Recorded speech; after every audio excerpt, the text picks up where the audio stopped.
Ever feel like life's throwing you a curveball? Yeah. Like everyone's got their own struggles going on? Oh, absolutely. It's like a universal thing, right? Facing tough times. It's just part of being human. It really is, and it makes you think about how people deal with those tough times. Like, what helps them bounce back? You're talking about resilience. It's a big word, but think of it as your inner strength. Like what helps you stay strong when things are hard, you know? Yeah. Especially for you listening, learning English, resilience is all about not giving up. I like that, not giving up. And, we saw a great example of this recently. Someone facing a real health challenge. Yeah, Pope Francis, right. He's 88, already dealing with some health things, and then, bam, hospitalized with pneumonia. Pneumonia, for those listening, that's a lung infection that makes it really hard to breathe. Exactly. And that's what we're diving into today. What happened with Pope Francis and what it teaches us about finding that inner strength, that resilience. Okay, so let's start with the news. When it first came out, everyone was worried, right? Big time. I mean, some reports even said critical but stable. Critical meaning really serious. Right. But stable meant things weren't getting worse super fast. Yeah, but still, with his age and everything, doctors were definitely concerned. Absolutely. But then things started to change, right? Slowly. Yeah, little by little, like tiny bits of good news. Exactly. Reports saying he was improving slightly or that he was no longer in imminent danger. Meaning not about to. Right, not at immediate risk anymore. But more than that, they started saying he was alert and responsive. Like able to think clearly, talk to people. Yeah, and get this, they even mentioned his good humor. Wow. Even when he was sick, he could still, Find a reason to smile. Yeah. Exactly. And remember when the Italian premier, Giorgia Meloni, visited him? Oh yeah, she said he was alert, talking, even joking around. See?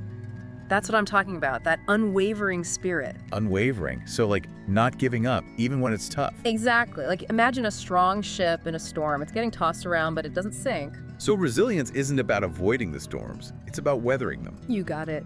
And Pope Francis, he showed us how to do that. He really did. Think about it.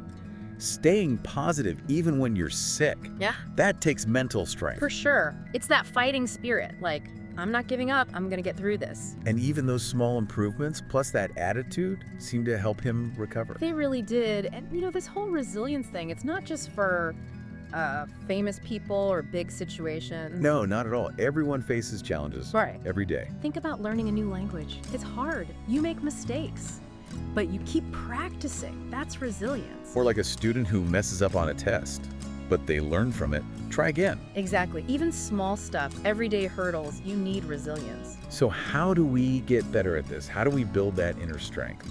Well, there are a few things you can try. One is to think positive.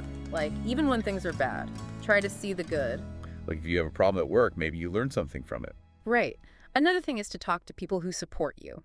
Friends, family. Yeah, people who make you feel strong. It makes a huge difference. It really does. And don't forget to take care of yourself. Eat healthy, get enough sleep. Yeah, if you're feeling good physically, it's easier to handle stress, right? Even a simple walk can help. Totally. And one more thing, set small goals.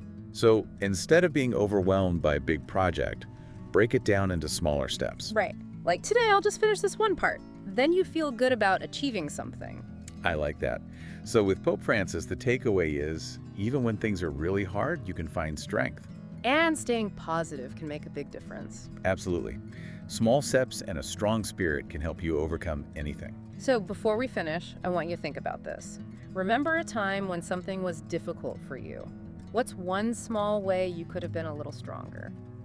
Or maybe think about a time you were surprised by your own resilience. Just let that idea sink Thanks for in. joining today's chat on Your Daily English Spark. If you enjoyed this session and want to keep improving your English, don't forget to like, subscribe, and hit the notification bell. What topic would you like us to cover next? Let me know in the comments. And don't miss our next episode, where we'll dive into mastering small talk. See you next time.